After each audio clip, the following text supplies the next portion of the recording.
Well, it might sound like science fiction, but a new UFO probe is being taken very seriously at the highest levels of the US government. And it seems Donald Trump is preparing to release classified files kept top secret for decades. To the White House. A lot of people are very interested in footage of UFOs. A lot of people want to know, will you help push the Pentagon to release more footage, which a lot of people claim is available? Oh, yeah, sure, I'll do that. I would do that. I'd love to do that. I have to do that. I hope he lives up to that promise. And it's not just what's going on overhead, but also underwater with USOs, unidentified submerged objects. Technology the US government believes tips the balance and poses a national security threat. We don't want to be on the wrong end of technological surprise. Yeah, it's incredible, isn't it? Almost 800 reports investigated this year alone by the Pentagon. The big problem, though, many of those testifying just don't trust that office to be honest and upfront with the public about what it actually finds. Joint US and UK military bases in England. The mysterious drones have repeatedly appeared for over a week now. Stephanie Bennett is live in London. So, Stephanie, this is pretty disturbing. What do we know about these drones? They're describing the incidents as unusual and say this is a serious set of circumstances. You had this hearing, of course, the other day, and we're past the point, yes, aliens exist, whatever. We have reverse engineered their craft. We have these materials. We know this now. That's on the congressional record. We have this stuff. Like, let's move the conversation beyond that. Can I ask you a question? So there is this there's this process of recovering of these craft, whatever they are, right? And the so-called biologics that reside within, supposedly.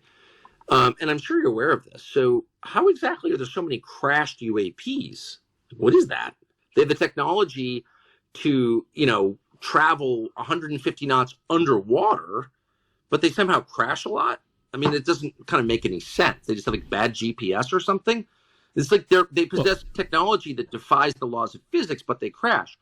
So I just don't think that makes any sense. And what I believe is true is that these recoveries have been the result of the summoning of these craft. And that's the word that was relayed to me, the summoning of these craft.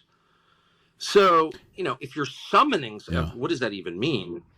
You're talking about a phenomenon that exists in the spiritual realm. I mean, that's more like a seance than a science expedition, right?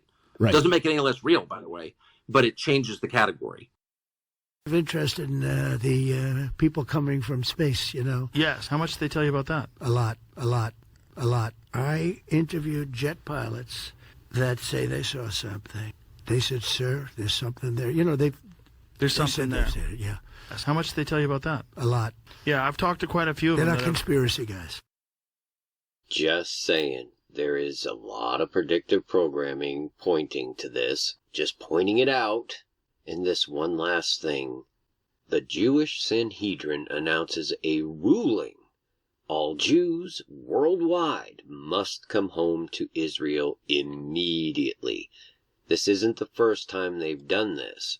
But, so, I don't really know how this ties into the whole threat to Congress, the alien invasion, other than just on the east coast of the United States, the Jewish population is that of the entirety of Israel. I mean, there's a lot of Jewish people here, particularly on the east coast. That doesn't necessarily tie into the whole Washington, D.C. alien continuity of government type thing, but then again, maybe it does. With Trump's ties to these people, and he has converted.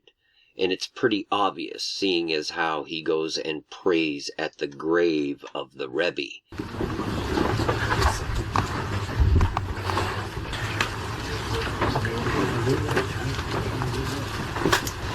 Now, from what I understand, they've given him a pre-written prayer that he's now reading.